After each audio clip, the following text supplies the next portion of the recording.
love. It's kind of all about love. Getting ready for today, I reflected on, in over 20 years of running a cabaret here in town, what have I learned about love? Some of it's not pretty. I remember Ben Kreilkamp standing on stage, looking very earnestly at the crowd and saying, "Are you honest?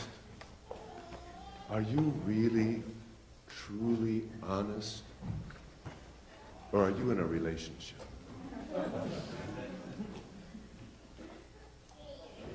I remember a flannel-shirted lesbian standing on stage saying, "When two hearts beat as one, somebody's dead."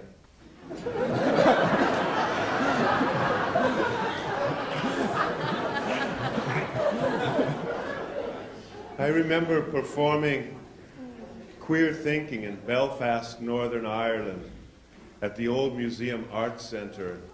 Just before the performance, an interviewer from the BBC came to talk to me. It was a very tense moment. There were Ian Paisley's people outside the theatre protesting this gay performance right there in the heart of Belfast. And I said to the theatre promoters, the people running the place, well, as I'm there in a mini skirt and all my hair piled up on top of my head and high heels and very nice fishnet stockings, well, maybe I should just go out onto the front steps and in the spirit of ecumenism, I should suggest that we have a prayer together. I mean, we're all Christians, aren't we? And maybe they would join me in a Hail Mary.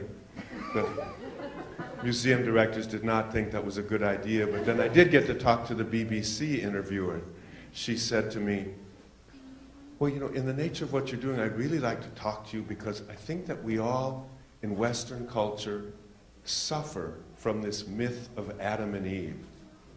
In that myth, one man and one woman unite and spend their entire lives together, and that's it.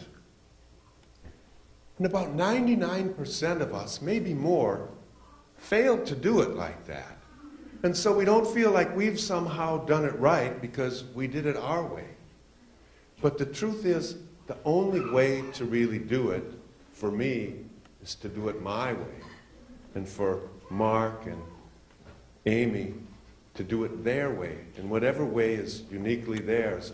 So the trick is not for Mark to love Amy as who he thinks or hopes Amy is, but to love Amy for who he discovers each day anew Amy is. And the same way for Amy. If she's got preconceptions in her head of who this guy Mark is and what's supposed to happen, there are going to be surprises. Even if she doesn't think she has conceptions of what it's like, there are going to be surprises. But true love and true commitment is about being ready for those surprises. Because you know what?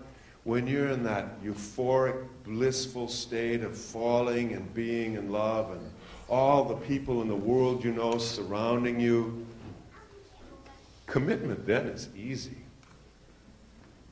Challenge for commitment is when everybody isn't there cheering you on and you're finding out that you're really upset and not so happy with what's happening, but that's the time to go back to the commitment and realizing, you know what?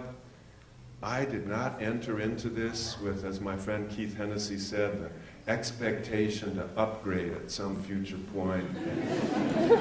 This is about this hardware and this software together until all the systems crash. Like a one-hoss shay. So I'm delighted at this time to have the opportunity. If you're wondering, is Patrick really a minister or is he just playing his part? I actually am licensed as a minister in the state of Minnesota, and I can legally do what you're about to see happening. I don't just play one on TV.